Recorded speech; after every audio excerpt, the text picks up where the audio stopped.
Limang higanting fast foods na sa iisang kalye lamang at iisang barangay dito sa San Juan, Batangas. Sa loob ng isang barangay ay matatagpuan ang limang kilalang pangalan sa fast foods dito sa bansa. Sila ay inyong makikita sa iisang kalye lang ng Juan Luna Street, Barangay Poblacion, San Juan, Batangas. Ang pinakahuli na itinayo ay ang KFC sa dating kinatatayuan ng Petron Gas Station.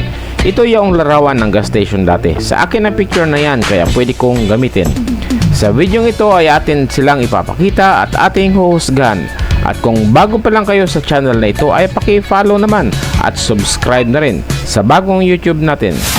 Limang malalaking pangalan sa industriya ng fast foods ay narito na sa isang barangay, iisang kalye ng San Juan, Batangas. Ating unahin na McDonald na unang matatagpuan pagkagaling sa Municipal Plaza. Napansin ko agad na ito ay may ramp para sa mga PWD o person with disability na hindi masikip at hindi mahirap akitin.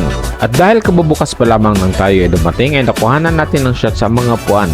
Pero dahil sikat ang McDonald ay agad rin namang nagkaroon ng mga tao. Pagkatapos nating magpaalam ay kinuha na natin ng shots itong mga unang dumating. Marami ring available na upuan tulad dito na gusto nila na sila ay tabi-tabi.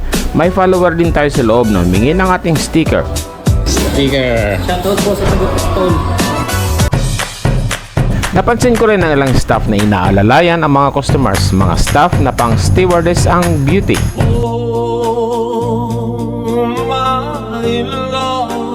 May malawak na counter at meron din silang second floor para sa mga darating pang customers.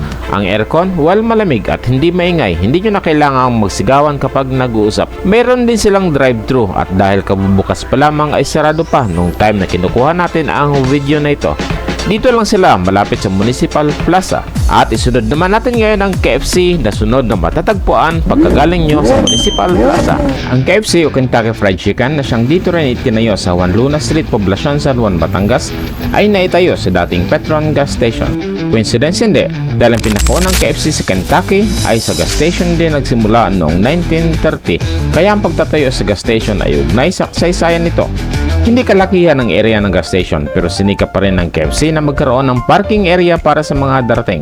Pagpasok nyo ay makikita ang kompleto at modernong fast food restaurant na may malinaw na screen para sa mga menu. May kakaibang atraksyon ang loob nito. Nakita ko rin na mukhang enjoy ang mga kumakain dito sa ground floor. Ang hindi makakaupo dito ay maaring magtuloy sa itaas upang doon kumain. Ang hagdanan na may railings din for safety. Napansin ko na hindi siya ganun kalaki pero may attraction, a feeling of intimacy at higit sa lahat ay lovely ang pagkakalapat ng mga disenyo at kulay. Nice KFC!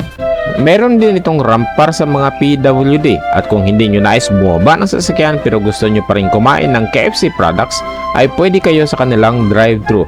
Limang higanting fast foods na matatagpuan sa isang kalye lang ng Barangay Poblacion, San Juan, Batangas. Ang nais nating i-present ngunit inuna muna natin ang McDonald's at KFC. Tayo ay kakain din sa lamang ito ngayong last week ng April at Mayo. Sundan ang ating mga next video sa mga fast foods na ito. Maraming salamat!